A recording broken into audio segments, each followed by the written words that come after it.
안녕하세요. 현재 인천에 거주하고 있는 40대 중반의 쌍둥이 엄마입니다.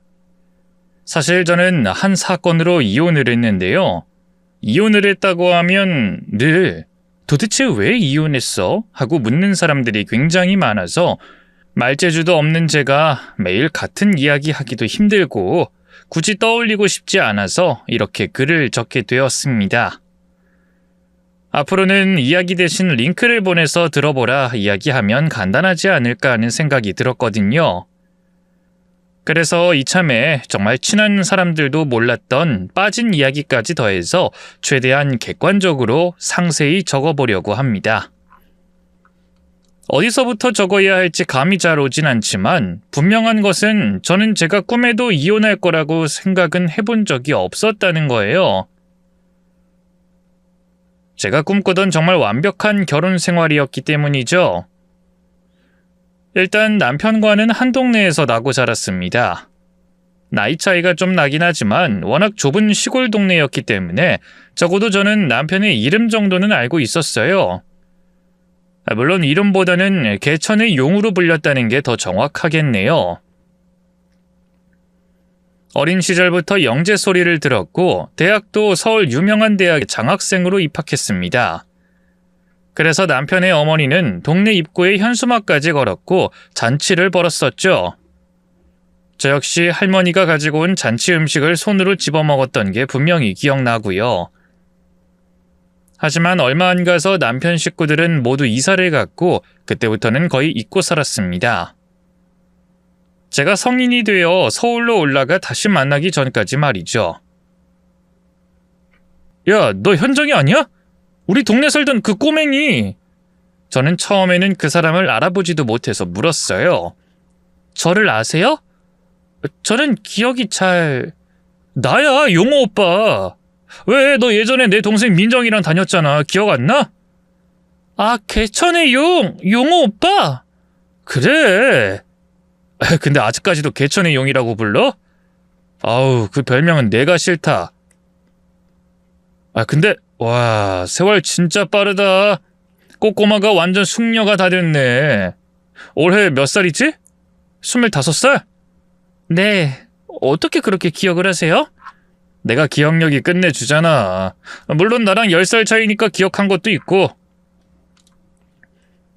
우연히 길에서 만나서 이런저런 소식들을 듣게 되었는데 그 당시 그 사람은 정말 잘 나가고 있었습니다. 대학 졸업은 물론이고 대학원까지 나와 건설 관련 대기업에 들어갔다고 하더군요. 반면 저는 그때 고등학교 졸업만 간신히 한 상태로 작은 중소기업에서 일을 하고 있었죠. 또 하필 그날이 명절 전이었는데 그 사람은 누가 봐도 비싸 보이는 명절 선물을 양손에 가득 들고 있었습니다. 저는 회사에서 챙겨준 비닐봉지에 과일 몇 개를 딸랑 받고 가고 있었고요. 그걸 본 건지 아닌지는 모르겠지만 남편은 제게 자신이 들고 있던 선물 박스를 나눠줬죠. 이거 들고 가. 넌 명절에 거기로 가는 거지? 할머니는 잘 지내시는 거야? 네. 근데 괜찮은데. 이게 뭐 별거라고. 이 정도는 하자. 그리고 이렇게 만난 것도 인연인데 앞으로 종종 연락하고 지내고. 알았지? 네, 감사합니다. 난 직장 동료들이 기다리고 있어서 그만 가봐야겠다. 다음에 밥 먹자, 밥. 연락처를 교환하고 돌아서서 가는데 그 사람을 기다리고 있던 동료들과 환하게 웃고 있는 걸 보니 마음 한편이 씁쓸했었습니다. 왜냐하면 제가 다녔던 회사는 명절에도 쉬지 못하는 그런 곳이었기 때문이죠. 명절에 고향 내려가지 말고 평소에 가족에게 잘하는 게 더 중요하다는 악덕 사장은 과일 몇 개를 들려준 것도 아까워하는 그런 인간이었습니다. 그래서 그곳에서 일을 하는 내내 명절은 늘 혼자였죠. 어쨌든 그날 이후 우린 종종 식사를 했습니다. 물론 아는 고향 선후배 정도의 사이로 지냈어요. 애초에 사는 세상도 달랐고 전 분수를 아는 사람이었기 때문입니다. 그러다 제가 30살이 되었을 때 할머니가 돌아가시면서 아주 많은 것들이 바뀌게 됐죠. 부모님이 일찍 돌아가셔서 세상이 전부였던 할머니였기에 그 충격은 너무나 컸어요. 근데 그 순간까지도 저희 회사 악덕 사장은 본인의 이득만 챙겼습니다. 이틀이면 되는 거지? 할머니 돌아가신 걸로 그 정도 쉬는 거면 많이 쉬는 거야. 네? 그래도 일주일 정도는... 아니 도대체 그게 무슨 말이야? 우리 회사는 아무래도 인원이 적은데 일주일을 비운다는 게 말이 된다고 생각해? 그리고 할머니잖아. 부모님도 아니고 할머니 장례에 무슨 일주일이야? 저한텐 부모님이에요. 저 부모님도 돌아가셨고 할머니가 키워주셨으니 부모님이죠. 그래도 부모는 아니지?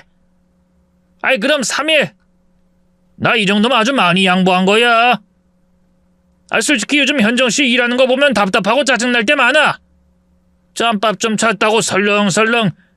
요즘 젊은 사람들 그런 식으로 일하니까 사회가 이 모양 이 꼴인 거라고 알아?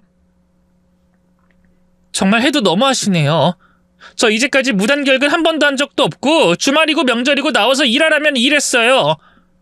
그럼 적어도 이럴 땐 사정 봐주셨어야죠. 사장인 나도 나와서 일하잖아. 내가 많은 걸 바라는 거야? 직원들이 마땅히 나와야 할 때 안 나오려고 하는 게 문제인 거지. 돈을 받았으면 받은 만큼 일을 하는 거고 남의 돈 버는 게 원래 이렇게 치사하고 힘든 거야. 그거 모르는 나이 아니잖아. 혹시 결혼을 안 해서 철이 좀 안 들었나? 젊고 예쁠 때 결혼하지 그랬어. 내가 늘 말했잖아. 누가 사줄 때 못 이기는 척 그렇게 팔려가야 한다고. 얼굴만 반반하면 뭘 해. 여자 나이 30이면 이제 끝이지. 저 몸도 이제 좀 있으면 축축 처질 텐데. 사장님은 끈적한 눈으로 또 제 몸을 훑었고 저는 화가 나서 소리를 질렀죠. 사장님! 이게 기차 화통을 삶아 먹었나? 내가 예쁘다 하니까 이제 막 기어오르는 거야? 예쁘다는 것도 듣기 싫고 결혼하라는 말도 잘 팔릴 때 팔려가라는 말도 듣기 싫었어요. 사장님이 하는 말 그거 여자 희롱하는 말이에요. 아세요? 뭐야? 이게 아주... 너 오늘 날 잡았어? 혹시 그날이야? 생리해? 기가 차서... 차라리 잘 됐네요. 저 그만두겠습니다. 뭐? 이래서 못 배운 것들은 뽑아봤자 소용이 없는 거지. 가! 그래 나라고 뭐 아쉬울 게 있는 줄 알아? 꺼져! 너 같은 년들은 널리고 널렸어. 아무나 네 자리에 앉아도 회사는 알아서 잘 돌아가게 되어 있고. 에이 재수없는 년. 무려 8년이었습니다. 그곳에서 명절도 없이 제대로 된 휴일도 없이 일을 했던 기간이었죠. 그런데 마지막에 재수없는 년 소리 들으면서 나오게 된 겁니다. 심지어 그달까지 일했던 월급도 받지 못했고 퇴직금도 정산을 못 받았어요. 그리고 그때 남편이 절 많이 도와줬죠. 할머니 장례 비용은 물론이고 퇴직금을 정산받기 전까지 생활비까지 지원을 해줬던 겁니다. 그게 얼마나 고마웠는지 눈물까지 펑펑 쏟으며 고개를 숙여 감사를 전했네요. 부모복도 없고 일복도 없는 제게 그 순간만큼은 그 사람은 신이나 다름이 없었던 겁니다. 근데 그 사람이 저에게 이런 말을 했죠. 복이 왜 없어? 사람 복은 있는 거지. 인맥도 복이야. 어려울 때 돕고 이렇게 하나씩 늘려가면 언젠간 꼭 돌아오게 되어 있지. 나도 너한테 그 중에 한 사람이니 복 없다는 말은 하지 마. 인맥은 엄청 큰 힘이 되거든. 네, 저도 오빠처럼 좋은 사람 될게요. 다른 사람도 돕고. 말이라도 그렇게 해줘서 정말 고맙네. 그리고 나 회사 그만두고 사업 준비하기로 했거든? 너도 회사 그만뒀으면 우리 회사로 들어와. 내가 지금보단 대우 잘해줄 테니까. 가장 힘든 순간 저를 잡아준 사람을 좋아하지 않는 건 불가능했습니다. 비록 짝사랑이었지만 전 그 순간부터 오빠를 이성으로 느꼈죠. 그리고 저도 그때부터는 많은 걸 변화시키려고 노력하기 시작했습니다. 마음을 추스른 뒤부터는 친구들과 연락도 하기 시작했고 소소한 취미 활동도 가지면서 인맥을 늘려갔거든요.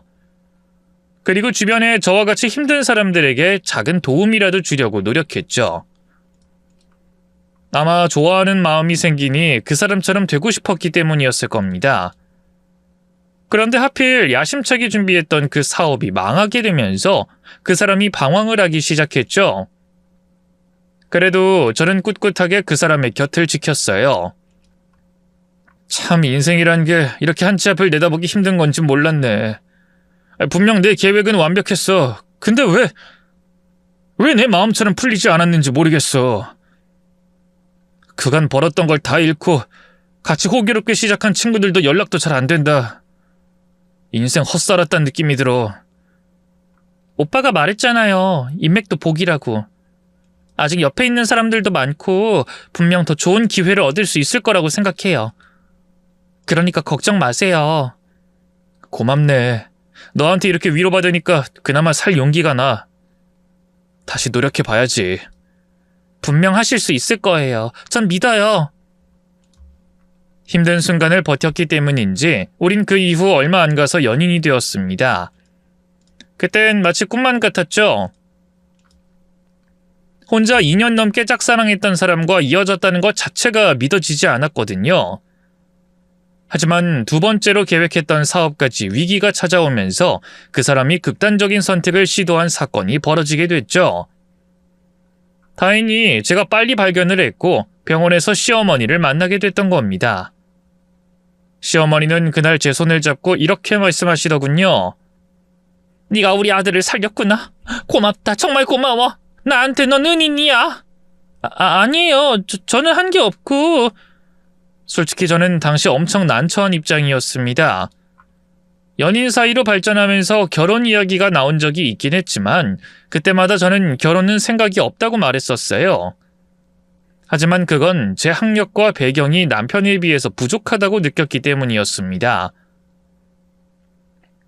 낮은 자존감도 그렇지만 남편 집에서 당연히 저를 못마땅하게 생각할 거라고 추측했던 거였죠. 그런데 의외로 그러지 않더군요. 현정아, 용호한테 네 이야기 많이 들었어. 힘들 때 곁에 있어준다는 게 얼마나 힘든 일인지 내가 모르지 않아. 그것도 참 고맙다고 생각했는데 결혼은 생각이 없다고 들었다. 우리 아들이 많이 부족하지만 이참에 다시 생각해 줄 순 없겠니? 아니, 제가 부족하죠. 제가 감히... 이렇게 예쁘고 마음씨까지 고운데 어디가 부족하다는 거니? 내가 정말 잘한마, 응? 내 아들 살린다고 생각하고 결혼해.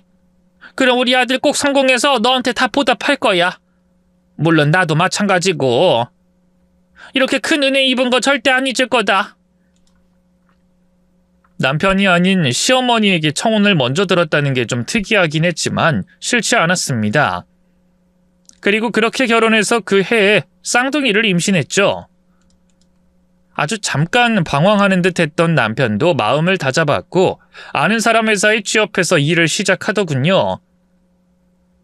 이전처럼 대기업은 아니었지만 그래도 어느 정도 돈을 벌었고 저 역시도 틈틈이 일을 하며 살림에 보탰습니다. 시어머니는 결혼 이후로 쭉 저를 복덩이라고 부르면서 굉장히 잘해주셨죠.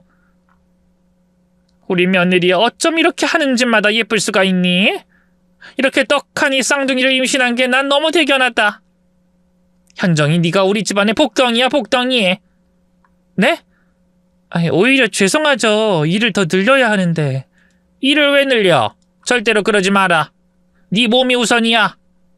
용호도 이제 취업했으니 걱정할 것도 없고 무조건 좋은 거 먹고 푹 쉬어. 그리고 시간 날 땐 친구들도 좀 보러 나가고. 집안에만 있으면 스트레스 받아. 알지? 어머님도 참... 저는 어머님이랑 있는 게 더 좋아요. 알지, 나도 알아. 근데 우리 민정이가 너 좀 편안하게 혼자 있게 해주라고 난리가 아니야. 신우이가 어쩜 나보다 너를 더 생각해주는 것 같구나. 역시 어릴 때 같은 동네 친구라서 그런가? 아니면 현정이 네가 좋은 직장 소개해줘서 더 잘하는 걸지도 모르겠네. 결혼 당시 아가씨는 취업에 실패하고 미용 기술을 배우고 있었습니다. 그리고 그 무렵이 제가 한참 사람들과 어울리고 인맥을 넓혀가고 있을 때였고요. 그림을 그리는 걸 취미로 해서 공방에서 자주 모임을 가졌었는데 그때 알게 된 미용실 사장님과 인연이 닿았죠. 그래서 자격증을 땄을 때 아가씨의 취업을 도왔는데 그 이후로 아가씨와도 부쩍 가까워졌습니다. 동네 친구였던 건 맞지만 너무 어릴 때기도 했고 다시 만나니 그전까지 좀 어색하긴 했었거든요. 어쨌든 덕분에 저는 시댁에서 엄청 사랑받는 며느리가 될 수 있었던 겁니다. 그런데 쌍둥이를 출산하고 얼마 안 있어서 남편이 제게 조심스럽게 이렇게 말하더군요. 나 사업 다시 시작해볼까봐. 솔직히 이대로 월급쟁이로 일하면서 잃었던 돈, 빚 다 갚은 건 무리야. 내가 어린 나이도 아니고 2번이나 사업 실패하면서 우리 엄마 집까지 넘어갔는데 지금 아니면 기회가 없다는 생각도 들고. 그래서 정말 생각 많이 하고 꺼낸 이야기야. 솔직히 저는 심장이 덜컥 내려앉는 기분이 들었죠. 저 혼자라면 모를까 아이들까지 태어난 마당에 사업을 또 하겠다는 말이 그리 달갑지는 않았습니다. 하지만 이내 가장 힘들었던 순간 제 손을 잡아줬던 남편이 떠올랐고 저는 결심을 하게 됐어요. 그래, 어디 한번 해봐. 내가 최선을 다해서 도울게. 진짜? 진심이야? 난 당연히 반대할 줄 알았는데. 난 언제나 당신 편이야. 그리고 당신이 힘들게 꺼낸 만큼 생각도 많이 했을 거고. 마지막으로 한다니까 정말 최선을 다해서 포기하지 않았으면 좋겠어. 그럼 몇 년이 걸려도 난 기다릴 거고 최선을 다해서 당신 뒷바라지 책임질게. 하지만 힘들 텐데. 힘들겠지. 하지만 난 당신이 이전처럼 조급해지지 않았으면 좋겠어. 적자가 나도 포기하지 말고 끝까지 하다 보면 분명히 제대로 성공하게 될 거라고 생각해. 그러니까 당신도 약속해. 끝까지 한다고. 알았어. 진짜 내가 목숨을 다하더라도 끝까지 성공할게. 포기만 안 하면 실패가 아니라는 말도 있잖아. 그 말처럼 나도 포기 안 해. 진짜 최선을 다할 거야. 말은 멋지게 했지만 막상 어떻게 뒷바라지를 해야 할지 몰랐습니다. 일단 아이를 키우고 있는 입장이다 보니 시간을 효율적으로 조절할 수 있는 일을 선택해야 했어요. 제가 할 수 있을 때 하고 스케줄 조절이 가능한 일들을 골라야 했죠. 다행히 시댁이 가까워서 어머님이 쌍둥이들을 대신 봐주시겠다고 하셨지만 그럼에도 돌발 상황에 대처를 해야 했기 때문입니다. 그래서 저는 가장 먼저 청소 일을 잡았죠. 좀 멀긴 했지만 민박집을 대상으로 청소하는 업체에 가입을 했던 겁니다. 일이 있을 때 문자가 오고 할 수 있는 시간대를 잡아서 하는 일이었거든요. 그런데 문제는 이 일이 성수기에 몰려있다는 거였고 그래서 다른 일도 늘렸죠. 시어머니는 그 일이 뭔지 듣고 화들짝 놀랐습니다. 특수 청소? 도대체 그게 무슨... 뭐 하는 건데? 그게 쓰레기로 가득한 집을 치우는 게 보통인데 죽은 사람들 유품 정리도 하고 뒷정리하는 일이라고 생각하시면 돼요. 기존에 청소하는 것보다 돈도 많이 받는다고. 아이고 그런 일을 현정이 네가 어떻게 한다고. 안 된다. 그게 사람이 할 짓이니? 죽은 사람이면 벌레도 들끓고. 아이고 그건 안 돼. 괜찮아요. 전 그런 거 무섭지도 않고 오히려 돈 많이 주면 더 좋죠. 의미도 있고요. 의미는 무슨 의미? 가족들도 못하는 일이니까 돈 주고 맡기는 거고 그만큼 힘드니까 돈을 더 받는 거 아니니? 그런 일까지 너 하라고 내몰면서 생활비 받기 싫다. 차라리 내가 혀를 깨물고 죽었으면 죽었지 어떻게 그런 일을 하라고 할 수 있니? 그냥 쉬어, 응? 저는 울먹이는 시어머니 손을 잡고 말했습니다. 어머님을 위해서라고 생각하면 하나도 안 힘들어요. 그리고 조만간 남편이 성공하면 그때 쉬면 되죠. 어머님이랑 여행도 다니면서. 아무리 그래도 차라리 내가 할까? 어머님이 쌍둥이 봐주시는 것만으로도 전 충분해요. 저 다른 건 몰라도 생활력 하나는 강해요. 엄청 끔찍한 회사에서도 무려 8년을 버텼거든요. 정신적으로 힘든 것보다 육체적으로 힘든 일이 훨씬 나아요. 그러니 절대로 걱정 마세요. 아셨죠? 확실히 특수청소는 힘들지만 돈이 되긴 했습니다. 하지만 그 일 역시 매일 있는 일이 아니었기 때문에 저는 일을 하나 더 늘렸죠.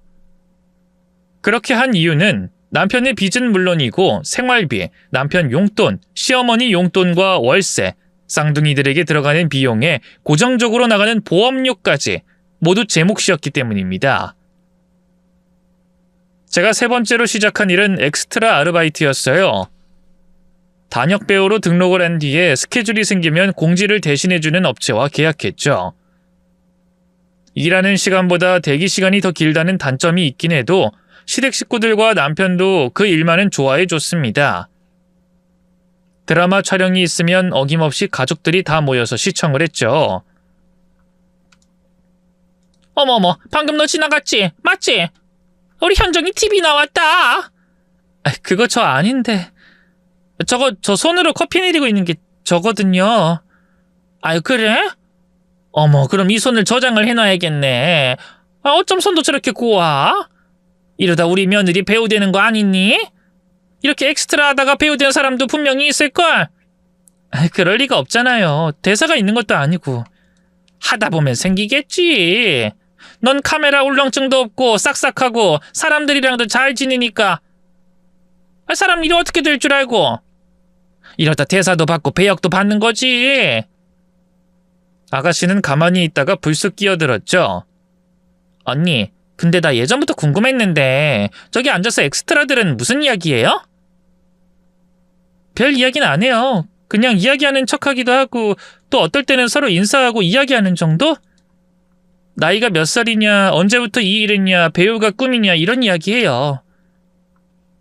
실제로 엑스트라 아르바이트는 어른 나이 할 것 없이 정말 많은 사람들이 오갑니다. 아예 본업으로 하는 사람들을 제외하고는 계속해서 사람이 바뀌죠. 기다리는 거 잘하고 잘 버티는 사람이라면 나이에 관계없이 누구든 해볼 만한 일이라고 생각하고요.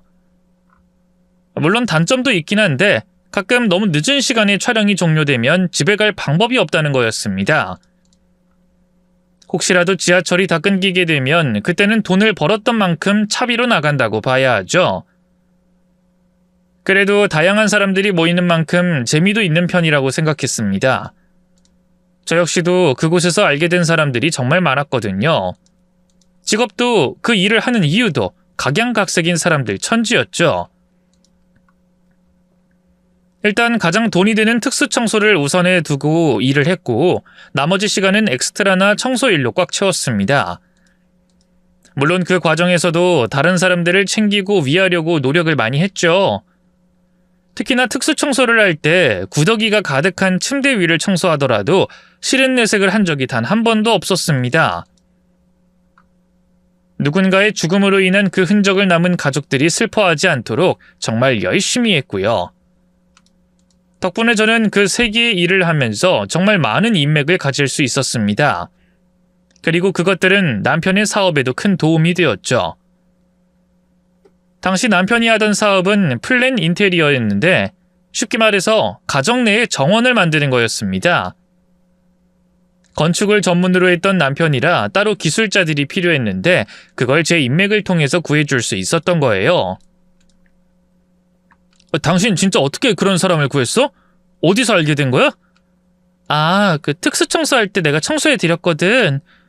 원룸 사장님 아들이 조경 일을 했다는 말에 관심이 생겨서 이것저것 물어봐서 알게 된 거지. 와, 이제 당신 못 이기겠다. 나도 한 인맥 하는데 당신 인맥은 따라가기가 힘들어. 일을 하다 보면 비슷한 사람들끼리 모여 있어서 결국 다 거기서 거기거든? 근데 당신은 인맥이 한정되어 있지 않잖아. 심지어 조경하는 사람까지 알고 있으니 진짜 너무 신기해. 당신이 가르쳐준 거잖아. 난 사람 복은 있다며. 그래서 열심히 노력했어. 당신처럼 힘들 때 도울 수 있는 그런 사람이 되려고. 그러다 보니 인맥은 저절로 따라오던데? 고마워. 당신 덕에 이번에 계약도 땄어. 진짜 우리 엄마 말처럼 당신이 복덩이긴 한가 봐. 당신 아니었으면 이번 달도 수익 못 낼 줄 알았는데 다행히 직원들 월급이라도 챙겨줄 수 있게 됐네. 근데 이거 진짜 괜찮은 거 맞나? 이러다 또 망할까 봐 너무 걱정된다. 괜찮아. 조급해하지 마. 이제야 하나둘 직원들 들어와서 자리 잡기 시작했잖아. 그래도 벌써 2년이 다 됐는데 딱히 사업이 잘 되지는 않아서 그렇지. 분명 기다리면 기회는 올 거야. 좀 더 힘내. 그런데 하필이면 그 무렵에 코로나가 장기화됐던 겁니다. 여기저기 가게 문을 닫는 사람들이 많아졌고 뉴스에서도 자영업자들에 대한 우려의 목소리가 커지고 있었죠. 뭔가 불길하다는 생각이 들었는데 마침 남편이 제 앞에서 눈물을 뚝뚝 흘리는 겁니다. 뭐야 당신? 무슨 일 있어? 혹시 사업이 잘 안 풀려서 그래? 괜찮다니까 왜 울어? 여보. 내가 말했잖아 조급해하지 말라고. 내가 도울 거야. 10년이고 20년이고 해준다고. 응? 여보 그게 아니라 우리 사업 대박 났어. 뭐? 지금 뭐라고 했어? 내 플랜 인테리어 사업이 대박이 났다고. 드디어 7년 만에 흑자로 전환했다는 말이야. 이제 당신도 고생 끝이야 끝. 저는 초반에 남편의 말을 믿지 못했어요. 왜냐하면 그 무렵에 문을 닫는 가게가 얼마나 많았는지 알았기 때문이었죠. 가뜩이나 수요가 없던 플랜 인테리어가 대박이 날 거라는 상상도 못했고요. 보통 남편에게 의뢰를 하는 곳은 단독주택에 살고 있는 사람들이었고 나무를 심는다거나 연못을 만들어서 예쁜 전경을 만드는 돈 많은 사람들이었습니다. 그런데 의외로 코로나가 장기화되며 일반 사람들이 자신의 집 내부나 옥상을 꾸미기 시작했던 거였죠. 옥상에 텃밭을 만들거나 베란다에 식물을 키울 수 있는 작은 화단을 만들었던 겁니다. 멀리 가지 않아도 녹색 식물을 볼 수 있고 집에서 뭔가를 키우고 꾸미는 것에 관심이 많아진 젊은 세대까지 관심을 가지면서 무려 6개월이나 예약이 꽉 찰 정도였던 겁니다. 남편은 꽉 찬 스케줄을 보면서 목소리를 떨더군요. 당신도 이제 고생 끝이야. 쌍둥이 키우면서 이리 뛰고 저리 뛰느라 고생 많았지. 이제 내가 약속 지킬게. 당신 고생 안 하게 평생 사모님처럼 그렇게 살게 할 거야. 여보, 정말 잘됐다, 잘됐어. 언젠가 성공할 줄 알았어. 조경하는 친구의 격리 그리고 어플 만들어주는 직원, 마케팅하는 직원까지 당신이 구해줬잖아. 이건 모두 당신 덕분이야. 이렇게 오래 기다려줘서 고마워. 이젠 쌍둥이들 돌보면서 조금은 편안하게 쉬어. 그 일들도 그만두고. 진작에 그렇게 해야 했는데 너무 늦어서 미안해. 그때 어찌나 좋던지 밥을 먹지 않아도 배가 부를 정도였어요. 그 뒤에도 자리가 잘 잡혀서 사업은 쭉 성공가도를 달리기 시작했고 얼마 가지 않아서 저희는 좋은 집으로 이사까지 갈 수 있었습니다. 그때 자연스럽게 시어머니를 모시고 살게 되었는데 오히려 저는 좋았죠. 저를 예뻐해주고 아껴주는 시어머니와 아가씨가 함께 살게 되어서 설레기까지 했거든요. 그런데 희한하게 제 상상과는 약간 다르게 돌아가는 느낌이 들었죠.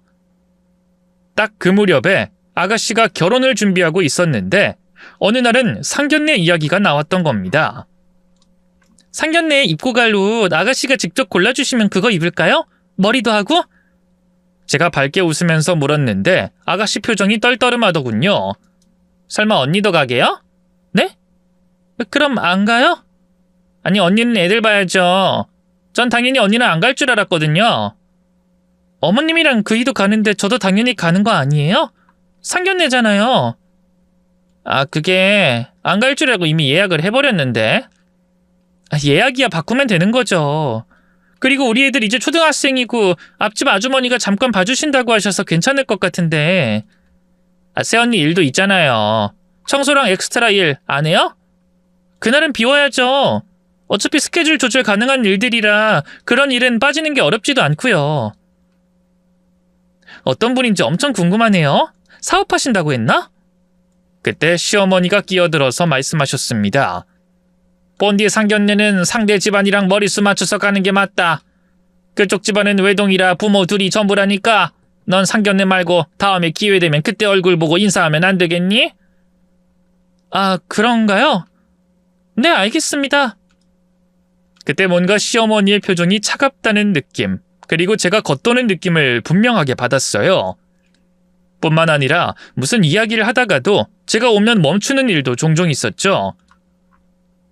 단순한 기분 탓이라고 생각하고 넘겼는데 쌍둥이들이 학교에서 받아쓰기 시험을 치고 온 날이었습니다. 건강하게 잘만 자라라는 저희 집의 교훈처럼 정말 건강하게만 자라서 형편없는 점수를 받아왔더군요. 그걸 보고 웃으면서 틀린 부분을 알려주고 있었는데 시어머니가 그러셨죠. 애들 교육은 아예 손을 놓을 작정이니? 네? 교육이요? 아직 어린데. 아직 어려? 이미 다른 집에 더 어린 애들은 영어 유치원 나와서 선행 다 끝내고 단기 유학까지 다녀온 애들도 있어. 걔들은 듣기 쓰기는 물론이고 영어로 술술 말까지 잘할 거다. 3개 국어는 못해도 적어도 한글은 완벽히 깨우쳐야 할 나이 아니야? 어쩜 그걸 보고도 속도 좋다. 웃음이 나와? 아무리 애미가 못 배웠기로써니 애들 공부는 신경을 썼어야지. 저는 당황해서 어색하게 웃으며 대답했습니다. 네, 앞으로는 신경을 좀 쓸게요. 일하느라 제가 부족했네요. 그게 무슨 말이니? 지금 너 이제까지 혼자 벌어서 살았던 예전 일로 유세 떠는 거니? 아니에요. 절대 그런 뜻이 아니라. 아니면 말을 꺼내지 마라. 지금 내 아들도 매일 저 생고생을 한다. 애가 볼 때마다 살이 쪽 빠져서 다니고 있지 않니? 밤새서 작업하고 끝나면 또 견적받으러 가고. 난 볼 때마다 속이 이렇게 아픈데 어쩜 넌 그렇게 천하태평이야? 네가 그런 말 습관처럼 하게 되면 내 아들이 그걸 부담으로 느낄 거라는 생각은 안 해? 죄송해요. 앞으로는 주의하겠습니다. 애들 공부도 더 신경 쓸게요. 해서 뭘 하겠니? 내 아들은 어릴 때부터 개천의 용, 개천의 용호 그런 말 들으면서 자랄 정도로 아주 영리했어. 이제까지 1등을 놓쳐본 적도 없는 게 내 아들이고. 내가 그 깡시골에서 살면서 학원을 하나 제대로 보냈겠니? 아님 그 형편에 과외를 했겠니? 그냥 애 혼자서 척척 알아서 교과서만 드립다 파서 그렇게 성공한 거야. 근데 쌍둥이들 봐라. 가망이 있나? 분명 이건 엄마 머리 닮아서 그런 거야. 고졸 엄마한테서 내가 너무 많은 걸 바란 거지. 저렇게 자라서 애들이 크면 뭘 할 수 있겠어? 에휴. 저는 기분이 나빴지만 내색하진 않으려고 고개만 숙였습니다. 그랬더니 아가씨가 끼어들었죠. 엄마, 공부 못해도 할 일은 엄청 많아. 배달, 막노동 그런 거 하면 되잖아. 아니면 그것도 좋겠다. 애들 커서 새언니가 있던 일 물려받으면 되는 거 아니야? 엑스트라랑 청소. 그런가? 그래, 뭐 해봤자 그런 일만 할 수 있겠지. 근데 못할 것 같기도 하다. 배달을 하더라도 주소는 읽을 줄 알아야 되는데 쌍둥이들은 그것도 못할 것 같잖아. 어쩜 저렇게 멍청할 수가 있지? 두 사람은 재밌다는 듯 낄낄거리면서 웃었지만 전 불쾌함에 그 자리에서 벗어났습니다. 이때부터 뭔가 잘못됐다는 걸 느꼈어요. 무엇보다 제가 일을 줄이게 되면서 집에 있는 시간이 늘어나니 몇 번이나 이런 일이 있었고 확신하게 된 겁니다.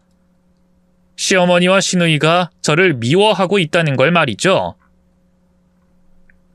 그래서 남편에게 이 부분을 상의했어요. 말이 되는 소리를. 우리 엄마가 당신을 얼마나 좋아하는데. 몰라서 그래?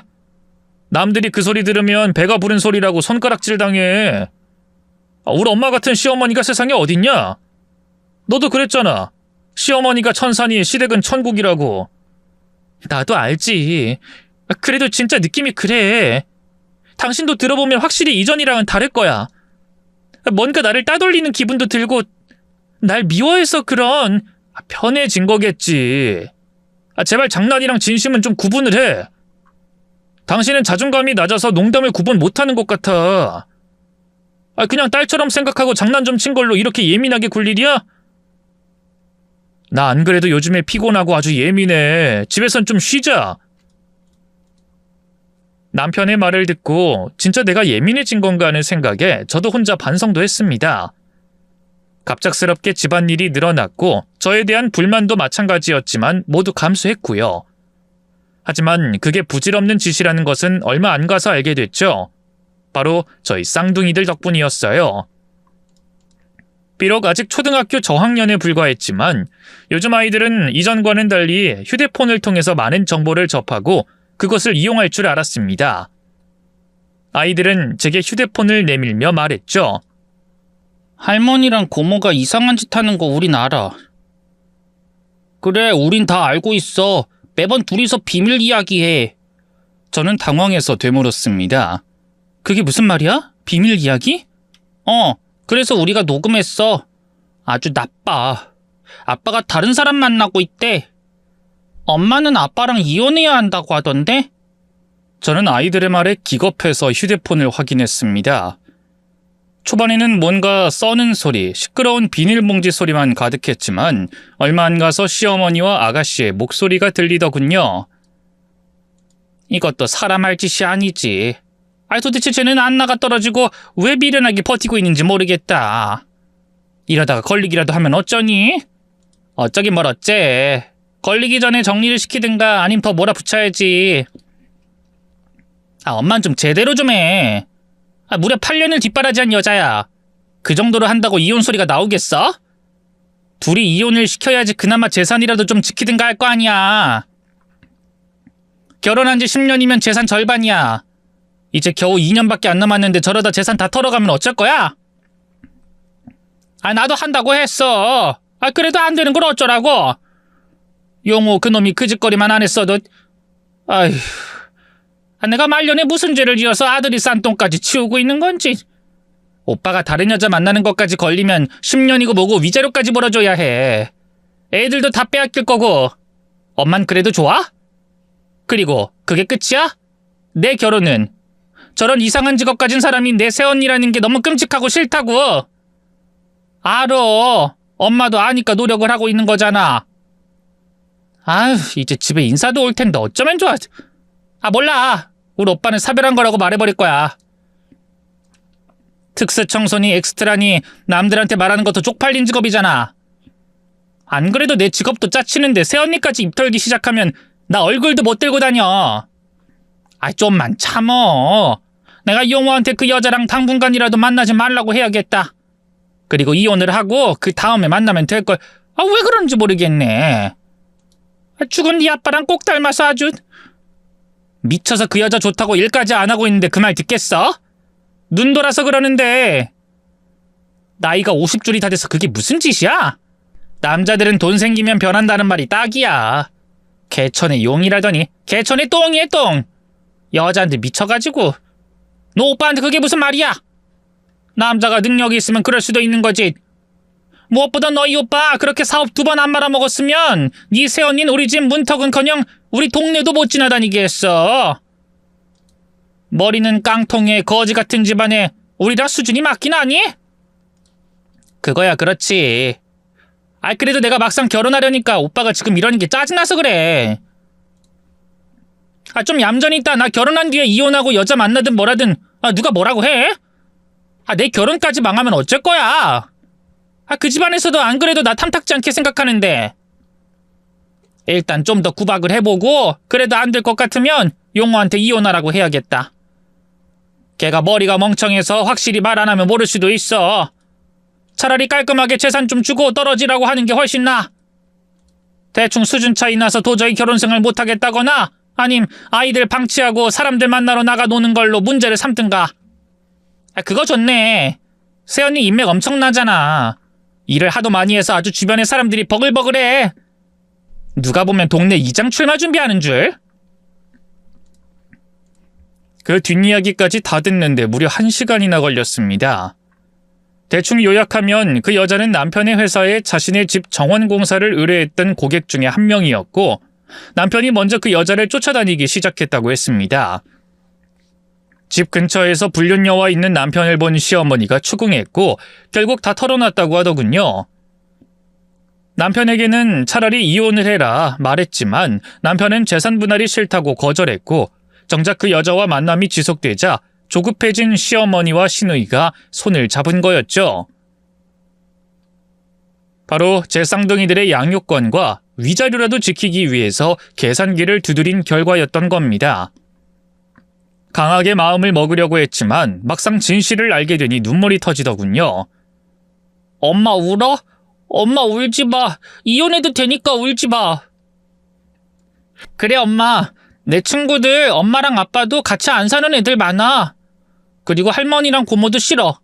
맨날 우리 멍청하다고 구박하고 아빤 집에도 안 오잖아.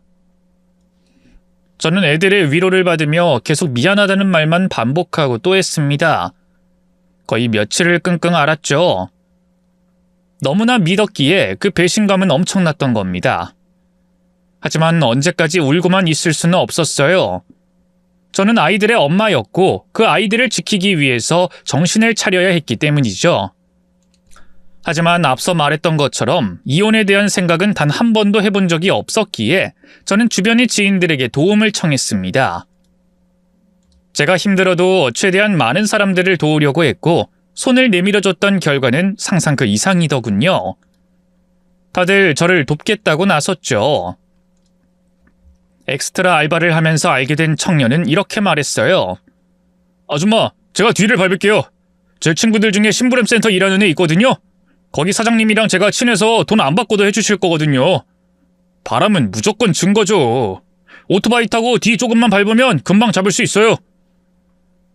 그래도 이 겨울에 위험하지 않을까? 어린 너한테 그걸 시키기가 좀... 그러자 민박집을 운영하던 사장님이 끼어들었습니다. 내가 자동차 거의 안 쓰니까 그거 이 청년한테 빌려줄까? 오토바이보다 자동차가 편하지. 2대 있으니까 번갈아서 가지고 가. 내가 기름은 다 채울 테니 그것도 걱정 말고. 그리고 내 아들 친구가 변호사라 일단 그쪽에 가서 상담해봐. 내 아들 같은 놈이라 잘해줄 거야. 정말요? 감사해요, 사장님. 그때 가만히 듣고만 있던 특수업체 일로 알게 된 사람이 입을 열었죠. 멀리 갈 것도 없이 제가 변호사랑 상담 진행해 드릴게요. 변호사요? 공무원이라고 하지 않으셨어요? 뭐 그게 그거죠. 검찰에 있다가 넘어간 거라 사람들이 하도 법률 상담 이야기를 해서 직업 이야기를 잘 하진 않았어요. 근데 아주머니 일이라는데 제가 모른 척 할 수는 없잖아요. 저희 할아버지 가시는 길 잘 보내주신 은인인데 제가 돕겠습니다. 그날 제가 받은 변호사 명함만 무려 5장이었고 무료로 변호해주겠다는 사람도 2이나 되었습니다. 그리고 그날부터 하나씩 증거를 모으기 시작했죠. 남편의 외도 증거는 사람들이 맡아줬기 때문에 저는 시어머니와 시누이가 저를 구박할 때마다 모든 걸 녹음으로 남겼던 겁니다. 그런데 조사 과정에서 남편 사업이 제 명의로 되어 있다는 걸 알게 되었어요. 알고 보니 2번째 사업이 망했을 때 개인 회생을 신청해서 갚아나가다가 포기해버렸고 제 명의로 몰래 사업을 낸 거였습니다. 제 통장과 카드까지 전부 다 말이죠. 그제서야 남편이 저와 이혼을 하지 않으려는 이유가 그거였음을 알게 된 거고요. 제가 사업을 다 차지해버리면 안 될까요? 그건 불가능할 겁니다.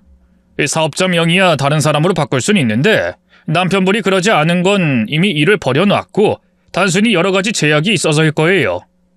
마음만 먹으면 바꿨을 텐데 좀 귀찮았던 거죠.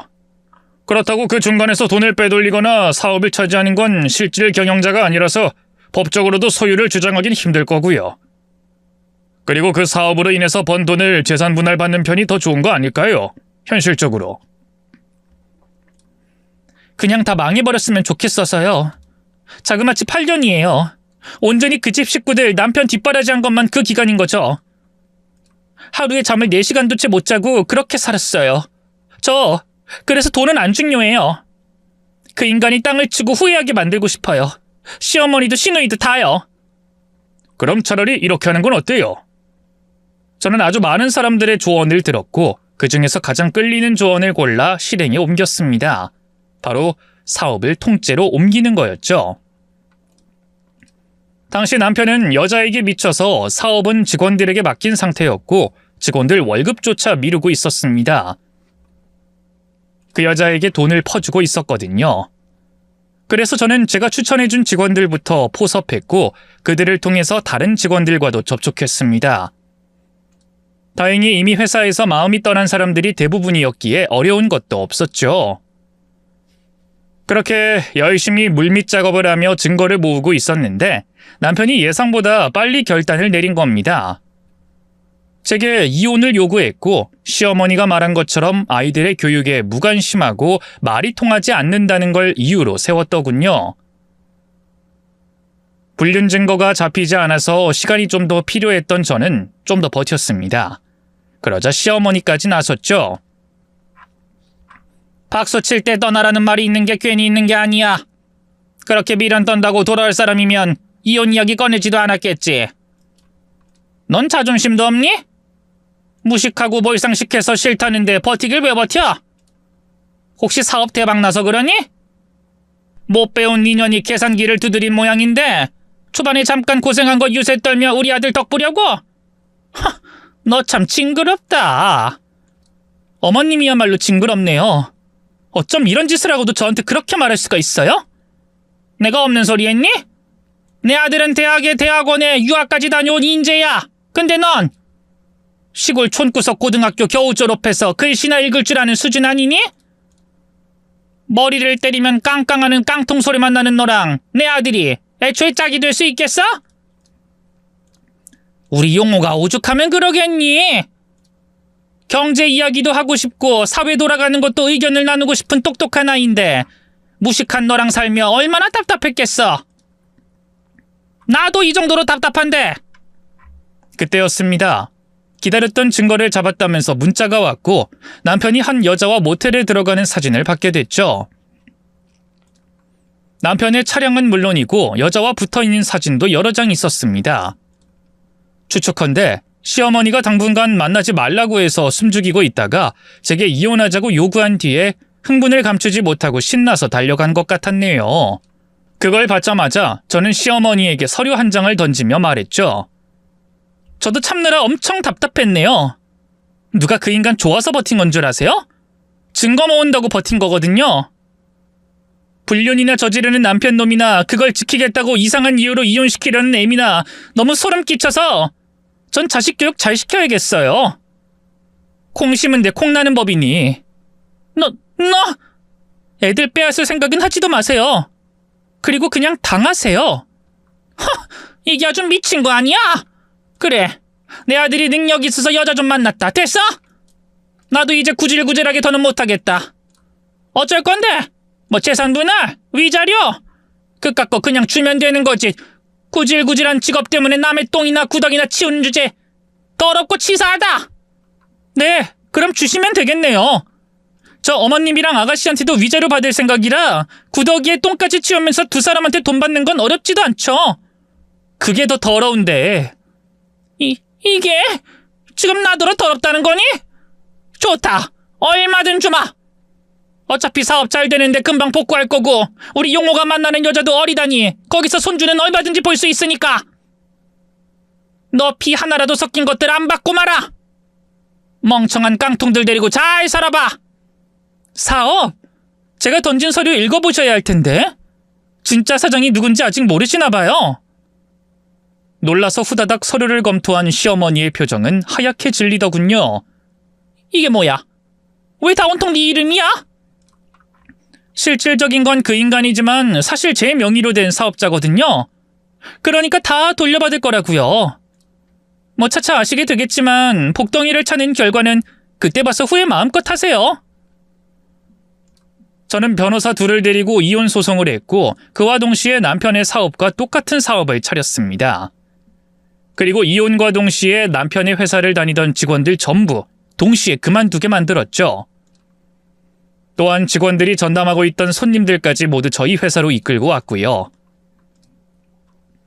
하루아침에 직원들을 모두 잃고 고객까지 잃은 남편은 눈이 돌아서 절 찾아왔습니다. 야, 너 미쳤어? 어떻게 똑같은 사업을 해? 내 직원들 데리고 이게 무슨 짓이야? 너 고소할 거야. 내가 너 가만 안 둬. 그래, 해. 내가 인맥이 좀 많거든. 얼마든지 고소하고 또 고소해봐. 시간 질질 끌면서 너 있는 돈도 바짝 마르게 해줄 테니까. 고소는 시간 싸움이고 결국 돈 싸움이지. 당신 이런 사람이야? 아니면 설마 질투하는 거야? 진짜 추하다. 질투? 그래, 했었지. 근데 지금은 아니야. 솔직히 당신 뭐 볼 게 있어? 나인 나보다 10살이나 많고 다른 여자 좋다면서 돈 갖다 주는 남자? 내가 좋아했던 남자는 이미 없어. 그래서 질투할 것도 없고. 하지만 내가 당신 사업 그 정도로 일으켰어. 그러니 망가뜨리는 것도 내가 할 생각이었던 거고. 아니지, 그저 원점으로 돌려놓은 거야.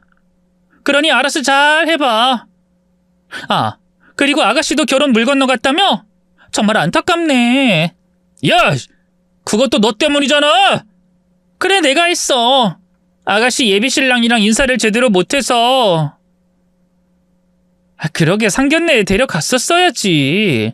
오죽했으면 내가 당신이 무슨 짓을 했는지, 아가씨랑 시어머니가 날 내쫓으려고 뒤에서 무슨 수작을 부렸는지 녹음 파일까지 전송했겠어? 앞서 제가 들었던 그 녹음을 저는 아가씨와 결혼할 남자에게 보냈습니다. 다행히 눈치가 빠른 사람이었고 그 집안도 가풍을 굉장히 중시하는 곳이었기에 결국 파혼을 하고 말았죠. 거기에 더해서 제가 신우에게 소개했던 일자리까지도 잘리게 됐습니다. 사실 그건 제가 부탁한 게 아니었는데 미용실 원장님이 제 이야기를 어디서 듣고 바로 조치를 취하셨던 거였죠. 결국 저는 남편의 사업을 빼앗고 재산 분할로 집도 빼앗고 아가씨는 백수로 만들어서 모든 걸 원점으로 만들어버렸습니다. 남편 때문에 넓힌 인맥이 이렇게 저를 도운 거였죠. 이혼하고 딱 1년이 흐른 뒤 남편은 시댁 식구까지 데리고 저에게 엎드려 빌었습니다. 그 여자와도 헤어졌고 다시 시작하고 싶다면서 말이에요. 남편은 콧물까지 흘리면서 엉엉 울었죠. 나 다신 실수 안 할게. 내가 정말 이렇게 빌게. 당신도 책임 있잖아. 이렇게까지 사업 망하게 하면 어쩌라고. 숨 쉴 구멍이라도 만들어줘야지. 나 이러다 죽겠어. 제발. 그러는 당신은 나한테 숨 쉴 구멍 주고 불륜 저질렀니? 여보, 나 우리 쌍둥이 아빠잖아. 그 여자랑 뒹굴 땐 아빠가 아니었나 봐? 내 앞에 나타나지 마. 꺼지라고. 그러자 시어머니도 제 앞에 무릎을 꿇더군요. 미안하다. 나도 그땐 어쩔 수가 없었어. 미쳤었어.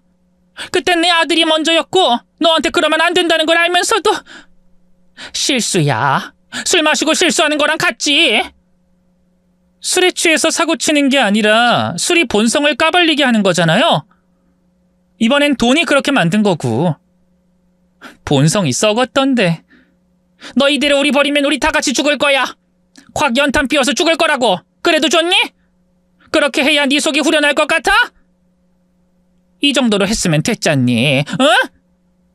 만약 이렇게 다 같이 죽으면 제가 특수청소는 해드리죠. 구더기도 다 치워드리고 벌레도 잡아드리고 깔끔하게 치워드릴게요.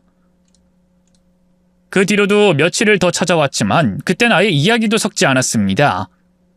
결국 접근 금지 신청을 하고 나서 그들이 포기를 했죠. 현재는 어떻게 사는지 어디서 지내는지도 모릅니다.